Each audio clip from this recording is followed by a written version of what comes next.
Welcome to Wind Works, the podcast where we take a closer look at the music we play in our community wind orchestra.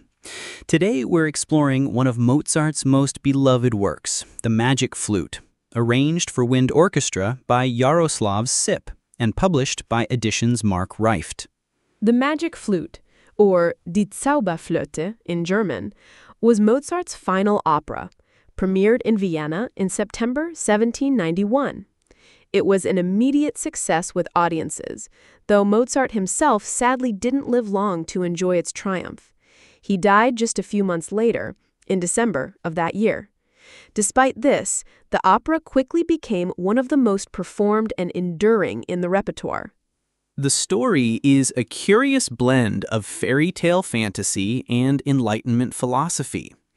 We meet Tamino, the young prince, and Papageno, the comic bird catcher. They set out on a quest that involves magic instruments, dangerous trials, and the ultimate pursuit of love and wisdom. Characters like the Queen of the Night, with her dazzling arias, and Sarastro, the noble high priest, give the opera both its dramatic flair and its spiritual weight. Mozart's music captures all of that richness. In this arrangement, Sip has woven together highlights that work beautifully for wind orchestra. You'll hear the light-hearted and playful themes associated with Papageno, contrasted with more stately passages that bring out the grandeur of Sarastro's world. For us as players, Mozart's writing poses a unique challenge. Unlike some later romantic or modern works, there's no thick orchestration to hide behind. Every line is exposed. That means clarity and precision are vital. Clean articulation, transparent balance, and sensitive phrasing are what will bring this music to life. Woodwind players will often carry characterful melodies. Think of them as narrators or actors, giving voice to the opera's personalities. Brass sections, meanwhile, add splendor and gravitas, but they need to keep their sound noble, never overpowering. Percussion, though sparingly used, should add sparkle and rhythmic lift rather than weight. Stylistically, this is classical era music through and through. The phrasing should be light, almost conversational, with buoyant rhythms and elegant contours. It's worth remembering that Mozart thought of his operatic music as an extension of spoken theater. You can almost imagine the characters speaking through the notes. As you play, it helps to picture the story unfolding.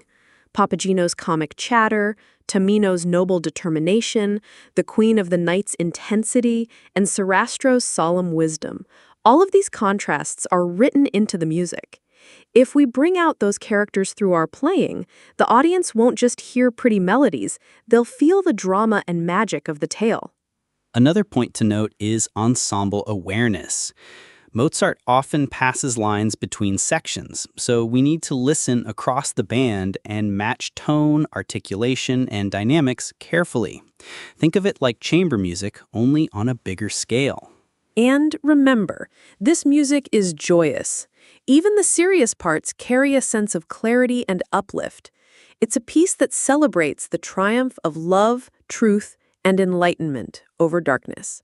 If we keep that spirit in mind, the performance will shine. So, as we prepare to play Jaroslav Sip's arrangement of the Magic Flute, let's aim not only for precision, but also for character, elegance, and storytelling. And if you'd like to hear how all these elements come together, click the link in the description to listen to an example of this work. That's all for this episode of Wind Works. Thanks for listening, and happy playing.